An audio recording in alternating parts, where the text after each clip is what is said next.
Alright, nandito na naman tayong bumabalik with another video content of Gel Blaster. So right now guys, is here we have a WD PDX. Actually guys, this is a version 1. So ang loob nito is nylon gears pa. So the reason why kaya bumili ako nito, kasi I have a parts na metal gears na isasalpak ko dito. Kasi yung price po kasi ng version 1 is mababa na siya compared sa version 2 na metal gears. So actually guys, napales ako nito sa supplier ko. Kasi binigay niya lang sa akin to ng secret. Siyempre, hindi ko ibubulgar. Kasi paubos na. Clearance sale kasi yun. So, at least, less ako. May metal gears naman akong mga parts. So, why not? Binili ko siya. So, i-upgrade natin siya internals. So, yung upgrade natin, guys, is makikita nyo dyan. I-appear ko. Yan. Yan yung upgrades natin. So makikita nyo guys sa description kung ano yung mga parts, ang mga upgrade natin. Yun. So, sige, start na tayo. And 1, 2, 3, intro please!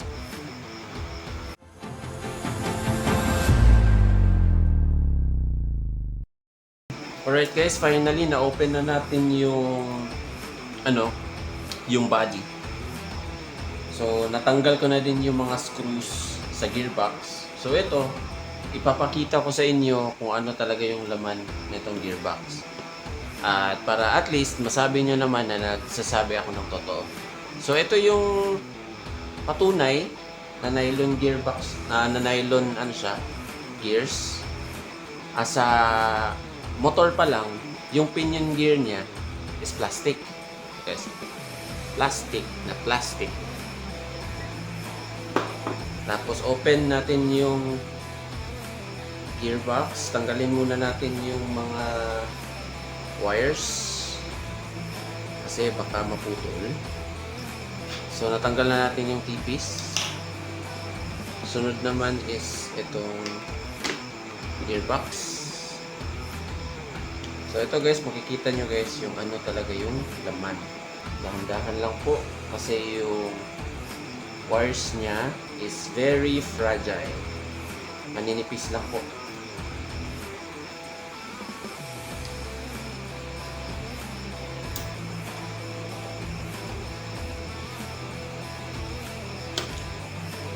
So, ito na guys yung pinakaloob niya.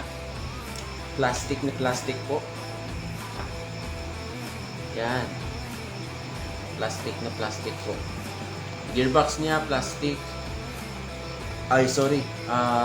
Gears niya plastic, pati yung sa sa lock pin para sa gear plastic din. Yan, yung ladder niya, ayun, plastic din. Nako! So at least naka green o-ring siya, goods pa din. Right, at least di na tayo magpalit ng green o-ring. Set aside muna natin. So guys, plastic lahat.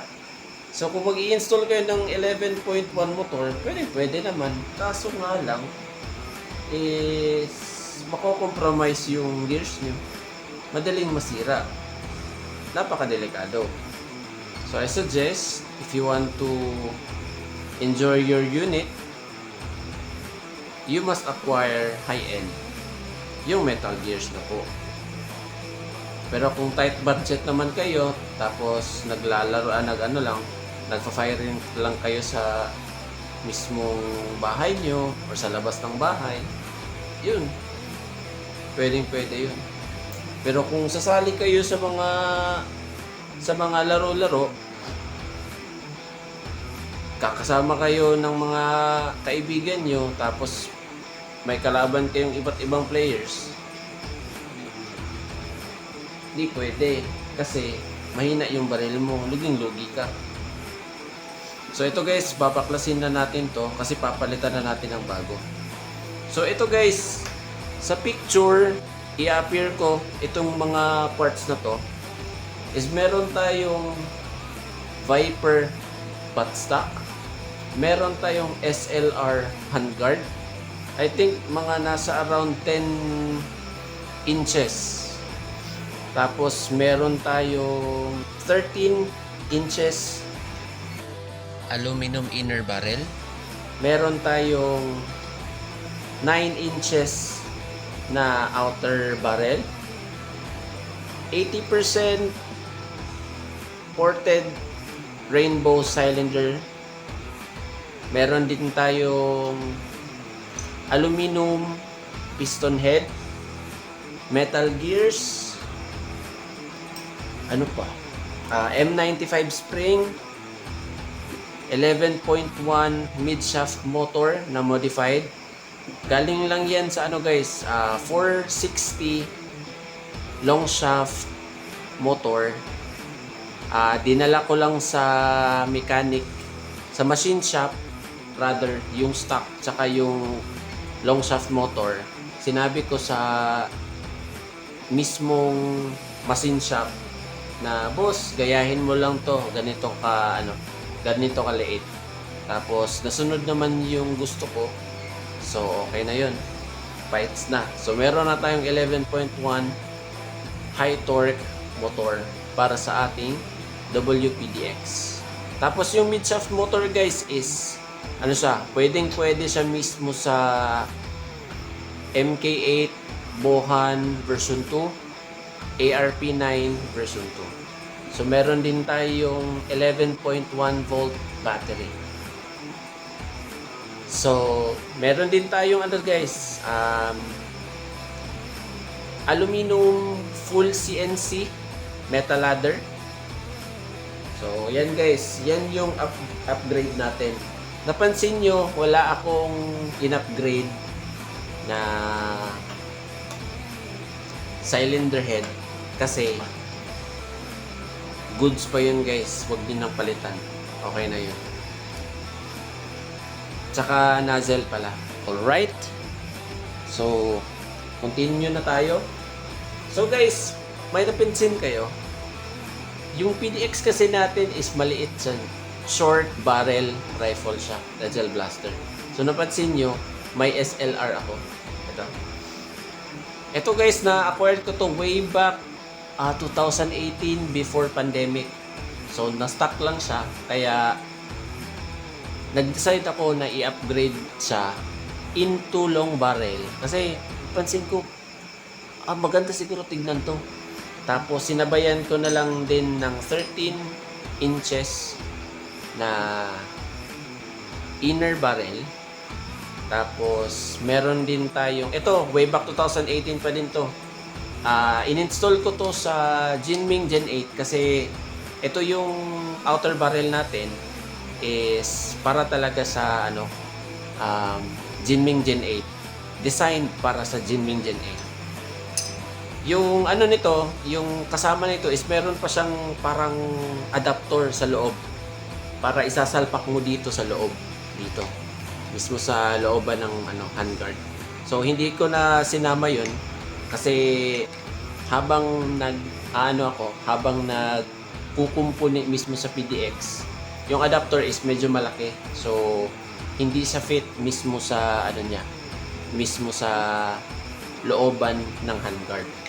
So makikita nyo later guys yung kung paano ko ikakabit. So abang-abang lang po kayo. So right now is tatanggalin na natin tong mga plastic gears kasi hindi na natin to gagamitin. Papalitan na natin siya ng metal. So as you can see, lubricated yung yung mismong yung parang lalagyan mismo ng gears. So yung lalagyan na lang natin is dito mismo sa ladder. So representing guys, Magic Grasa. Ever since the world began. Okay. Ever since pa sa 2018 kung kailan ako nag-start. Naging Gel Blaster enthusiast. Medyo matagal-tagal na guys. So ito, nilalagyan ko muna ng grasa, yung mga movement parts ng Gel Blaster. So diretso na tayo guys para makita niyo yung result. So as of now, syempre kailangan natin yung metal ladder, metal gears. Ito yung metal gears. Yung ratio niya pala guys is 18:1 ratio. So mas maganda guys kung gusto niyo medyo mabilis yung yung fire rate. Pwede kayo magpalit ng 16:1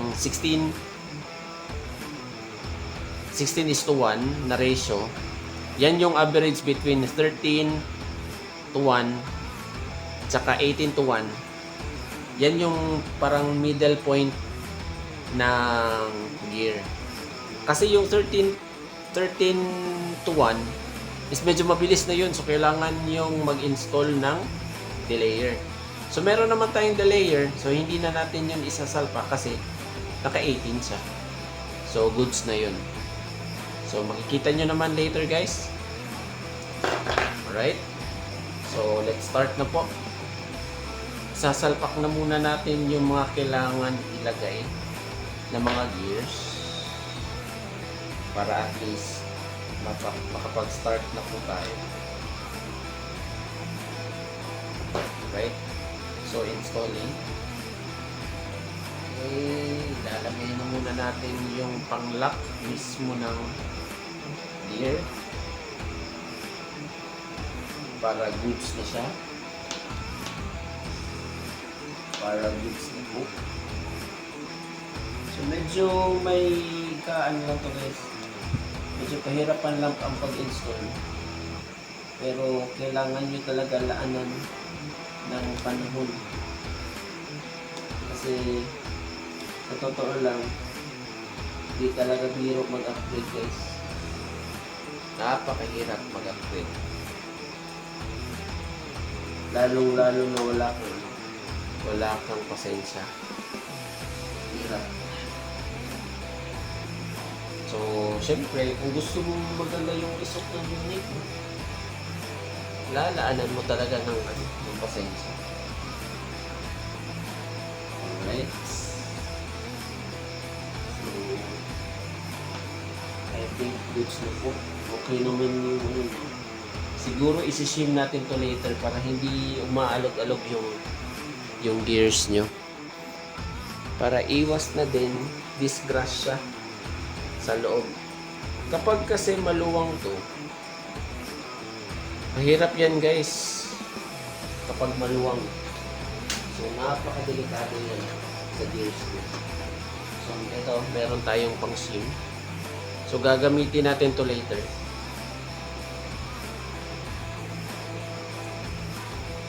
Yan. Oops. Alright. So mag-start na tayo para at least hindi tayo matagalan. Okay. Sasalpak muna natin kung okay pa. Kasi lalagyan natin to ng ng parang solvent. Okay, para sa akin goods na siya. Very straight. Polished na din yung niya. Polished na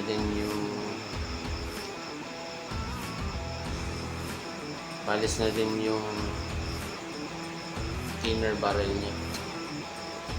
So guys, sa pag-install nito is kailangan natin ng epoxy. Yan.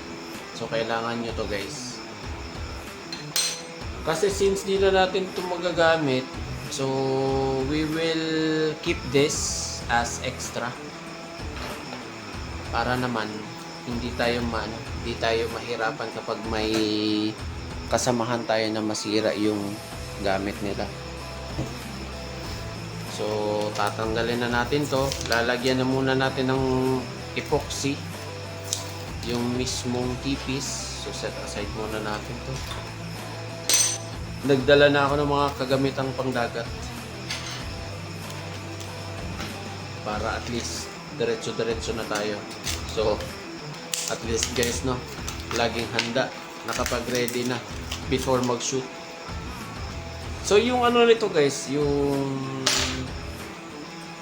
tulong nito, mismo sa loob ng ano nyo, mismo sa loob ng tipis nyo is nakaka-reduce siya ng ano, singaw. Make sure na nalagyan nyo ito dito sa loob. So, yan. Make sure dito din. Lagyan nyo. Papasok dito. Yan. Kasi yan yung maglalak. Yan yung magsiseal ng hangin. Alright. So, I think isasalpak na muna natin ito siya. So, siyempre, hindi natin din sasalpak without the epoxy. I-open na muna natin ito siya para magamit natin. Okay. So, open muna natin siya. Gamitan muna natin siya ng parang ano, pang medical na gamit.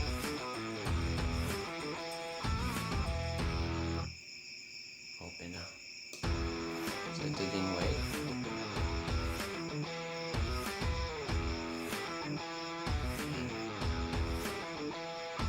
So, medyo mahaba-habang video to guys ha. Pasensya nyo na.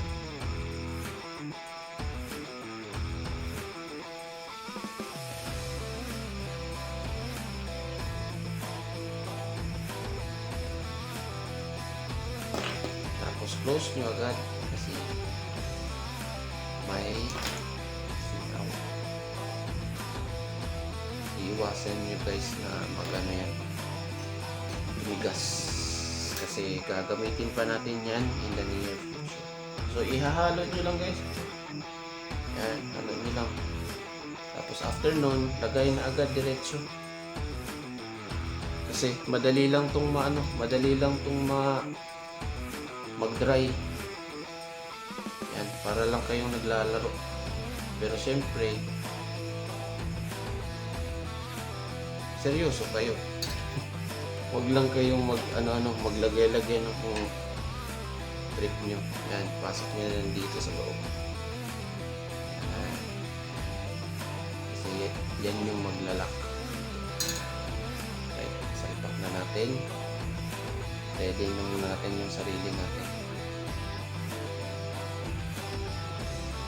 Ikot nyo lang guys. Hanggang sa mapasok siya. Kasi yan yung maglalak dito. Ikot nyo lang.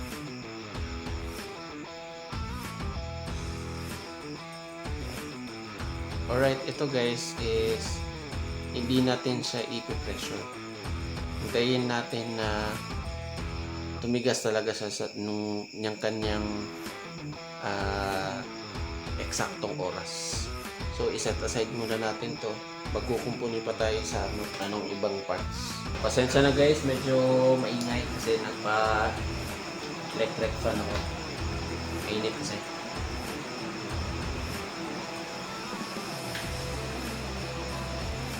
So, alright, na-install na natin yung gears. Yan. So, next naman is itong metal, aluminum na 80% air.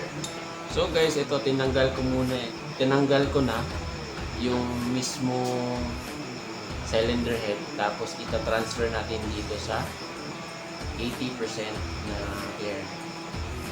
Kasi ginawa kong 80% kasi ito guys, yung stock is I think naka 60% na yata to. That's why 60% siya kasi short barrel siya. Kaya hindi siya hindi pahirapan ang pagkuha niya ng hangin. Kasi maliit lang yung barrel natin eh. Ito, ginawa ko 80% kasi nag-long barrel na tayo. So, okay. Napaka-okay na to. Kung pwede nga, 100 eh. Pero okay lang yan, hindi na tayo mag-100. Medyo overpower na yun. Masyado guys.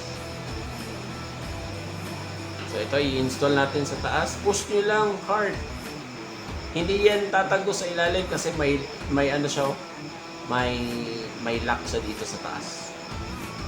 Yung iba kasi pag install nila tumatagos mismo sa dito sa loob. So 1, 2, 3. So kulang pa guys, kailangan pa natin siyang isagad sa mismong ilalim. Alam ko na yung gagawin. So abang-abang lang kayo. Alright, nakabalik na tayo. So yung ginawa ko lang guys is hindi naman talaga siya naglalak dito sa first attempt nyo sa pagtulak. So kailangan yung i-push dito. Yan. Gagamitin nyo yung force nyo dito. Tapos ganun, sabay push. Yan. Sasagad na yan dito. So ayan, pantay na. Ay, napasok na siya. So, yung susunod na gawin natin is mismo lalagyan natin yung magic grasa ang pinakaloob ng cylinder tube for lubrication lang siya. Yan. Okay na yun. Tama na yun. Tapos, syempre, representing mismo yung piston saka yung metal ladder. Pure CNC na to guys. Aluminum. Tapos metal ladder. So i-install na muna natin siya. Siyempre kailangan natin ng star screw. So huwag niyong kalimutan ang basahan nyo guys kasi kailangan nyo yan. Iwasan natin na magka grease ang mga hindi dapat i-grease. So, madali lang itong i-install guys. Ganito lang. Yan. Tatanggalin nyo lang yung screw sa ilalim. Yan. Nga pala, hindi siya double O-ring guys, pero okay lang. At least, naka 2, 4, 6, 8, 10. Naka 10 bearings siya. Kailangan natin itong tanggalin. Kasi, dito siya ilalagay sa taas. So kung ano yung position sa pagkatagal nyo, yan lang din ang gagawin nyo sa pag-install, sa pagbalik ng install. So ganito lang guys, pasok nyo lang dito sa loob. Yan, alalay lang. Tapos tatagkos na yan dito sa taas. Tapos syempre, ilalak na natin dito sa may taas. So guys, ikot nyo lang dito. Dahan-dahan lang din. Hanggang sa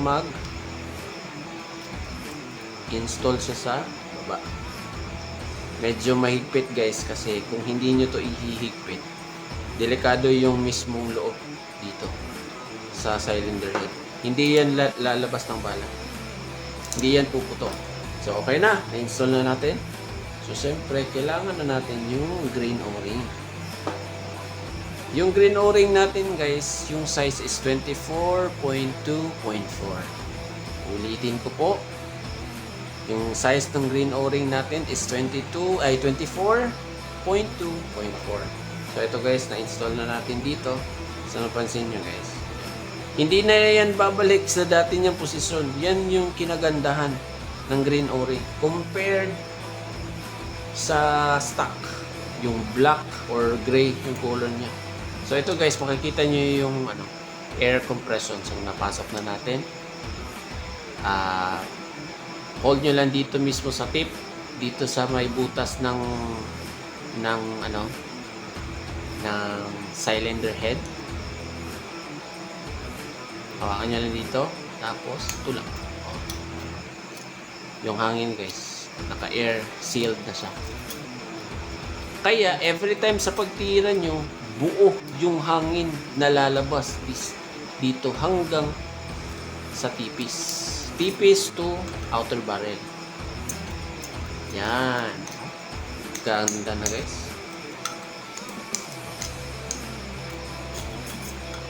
See? Ganda na. Alright. So, install na natin siya. Ganun pa rin. Lalagay nyo lang mismo sa ano niya. Lalagyan niya. Tapos, make sure yung ladder is naka. Tapos nga pala, ito. Make sure na yung gear nyo dito sa may metal ladder is naka. Ito guys. Ito yung mini-mention ko. Dapat ito is naka 9 o'clock. Bakit? Kasi yung tappet natin sa yan sa rason yan.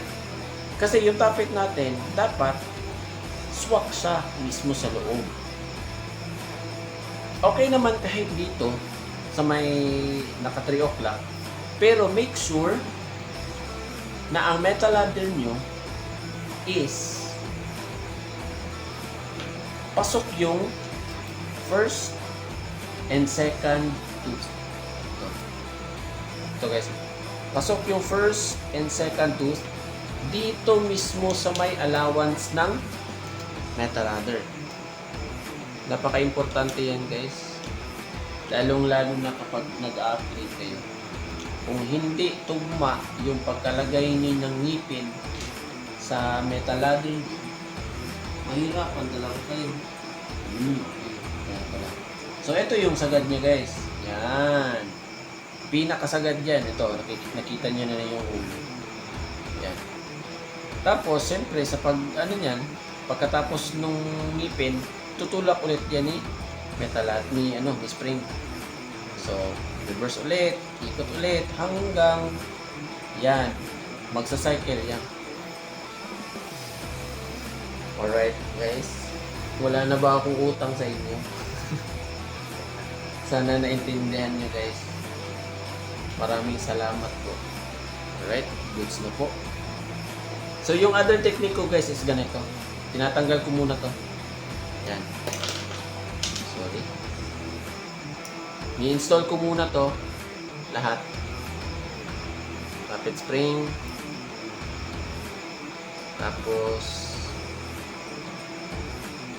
sabay na ilagay dini.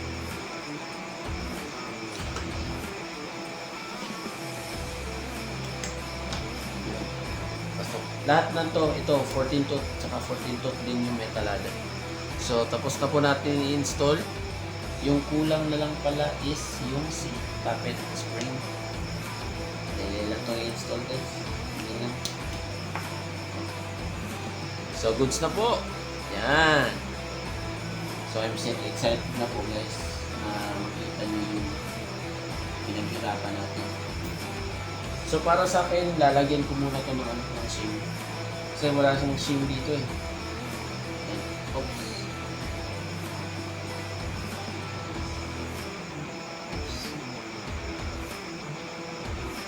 Yan. Dito natin ilalagay. Kasi kailangan ito mag-stick. Kailangan ito ganyan. Shim natin dito ilagay. Para tatluhan na. Alright po. Okay na po yung natin, inner barrel natin. So, good to go na to guys. Pwede na siya. So, make sure na dapat yung tipis nyo tsaka inner barrel is walang singaw. Dapat maghigop kayo ng hangin dito tapos i-close nyo yung mga doors dito. Yan. Higupin nyo guys. Kung walang hangin na lalabas yan, I'm sure maganda na yung tapon yan. Maniwala kayo sa akin. So, tara. Ilagay na natin. So, ito yung stock na tipis. Same lang yan sila guys. Ito. Same lang sila sa Jinmin Gen 8. Yan. Same lang din sila ng ng laki. Yung color niya lang ang naiba. Yan. Medyo mataas na talaga siya. Long barrel na siya. Designed for long barrel. Sinadya ko talaga to guys. Kasi gusto kong may pakita sa inyo sa inyo na there's a room for upgrade. There's a room for modification na unit. So guys, pagpasensyahan nyo yung aso ng kapitbahay namin guys ha. Medyo maingay. So kasi yung aso namin dito is hindi masyadong maingay. Kaya nakakapanibago.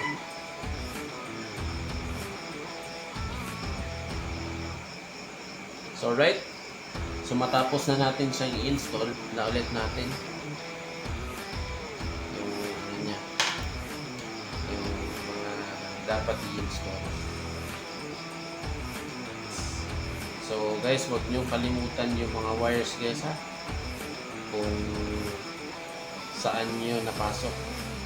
Kasi napaka-importante yan. Iwasan niyo na makat yung wire. Kasi delikado yan. Kapag may wire na nakat or na damage, I'm sure magmi-misfire yung unit nyo. Magka-aberya yung unit nyo mismo. Nabubulol na ako kasi na to alauna na ng madaling araw. Sa ganitong oras lang kasi ako mare-relax guys. Kasi hindi ako mare-relax na mag-upgrade kapag nasa mga 8 PM pa.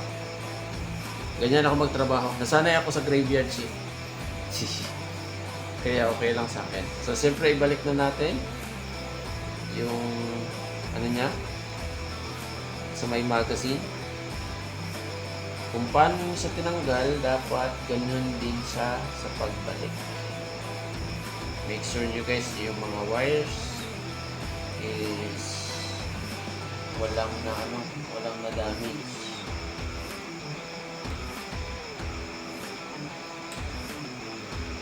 Yun. Wala nag-movement guys. Yan.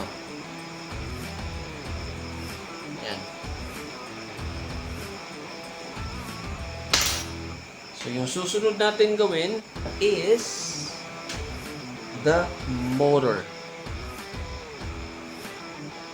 Siyempre, tatanggalin na muna natin to.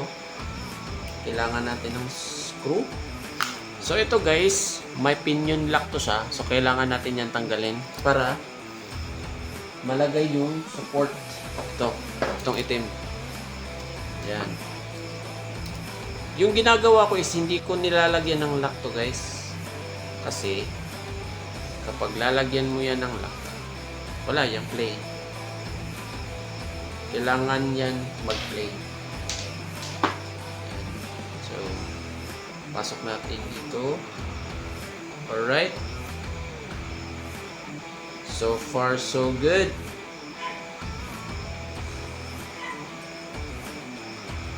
Yan. Sana mapasok. So kailangan na muna natin yung lalagyan.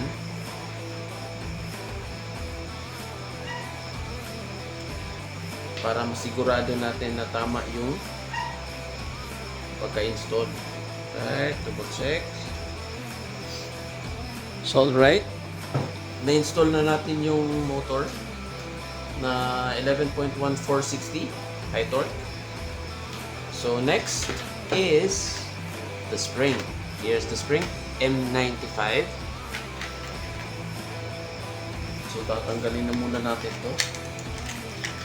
Papalitan natin yung old stock. Papalitan na natin ng M95.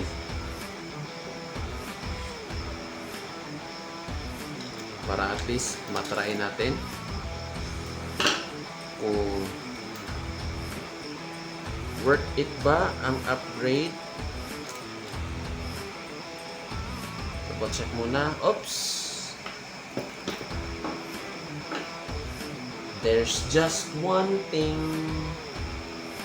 Before natin i-install yung spring, make sure yung mga bolt is salpak. Kasi kailangan yan.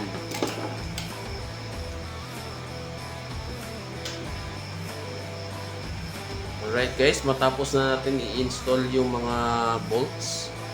So, right now, install na natin yung spring.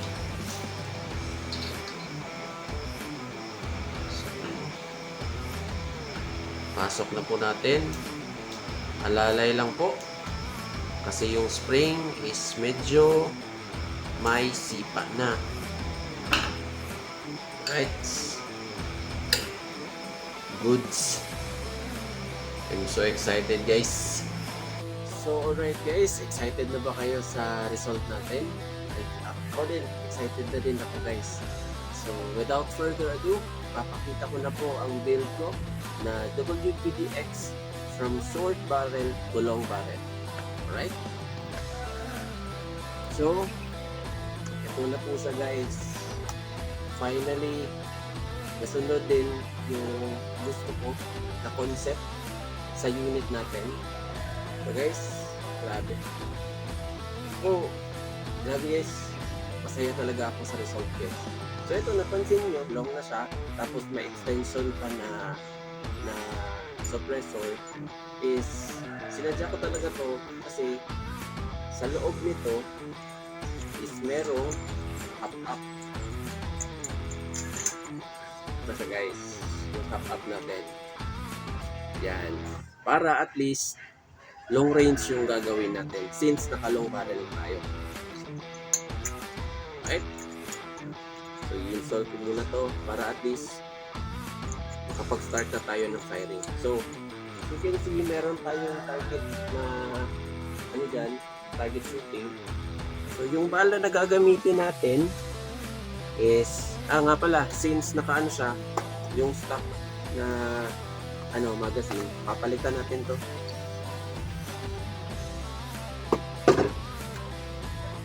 Naka-dual mag na po tayo na pang MT8. So, fit naman siya sa PDX natin. So, lalagyan muna natin siya ng bala. At yung bala pala natin, guys, is 60N crystal gel bolts. Kasi since upgraded na yung unit natin. So, install muna natin yung bala. Huwag na lang natin masyadong punuin. Kasi magte-test fire lang naman tayo. Alright. Ito po. Installing. Mag-prime. Goods na po. So, start na po ako. Firing. Single shot.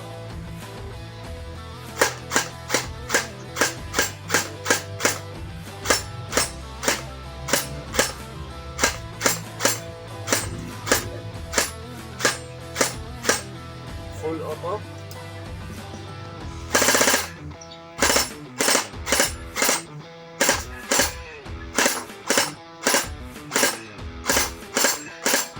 Tapos guys, ipapakita ko kung ano yung tira mismo ng unit.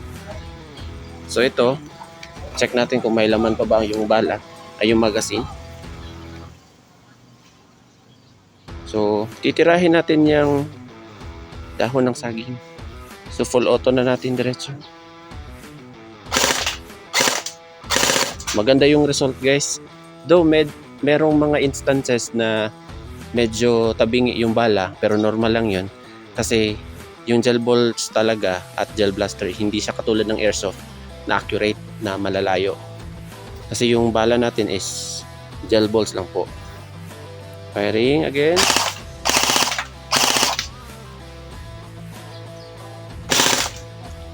Kita nyo guys. Maganda yung tira guys. Yun, isa pa.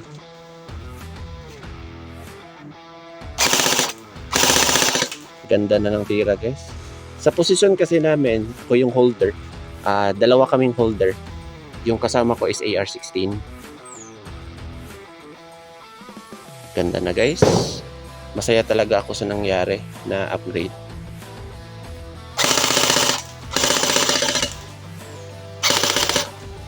Ayun. So, ayun lang po guys. Maraming salamat po sa panunood. Maraming salamat po sa pagtagpilit ng video ko kahit long video po ito. So guys, yun lang po. Sana naman ay napasaya ko kayo at sana po ay na-educate ko kayo sa kaalaman ko sa pag-upgrade ng Gel Blaster. So guys, please support my channel po. Leave a like, comment, and subscribe for more videos in the near future. So ako po ito, si Jay's Gel Toys. Nagpapasalamat po ulit at God bless po sa inyo. Paalam.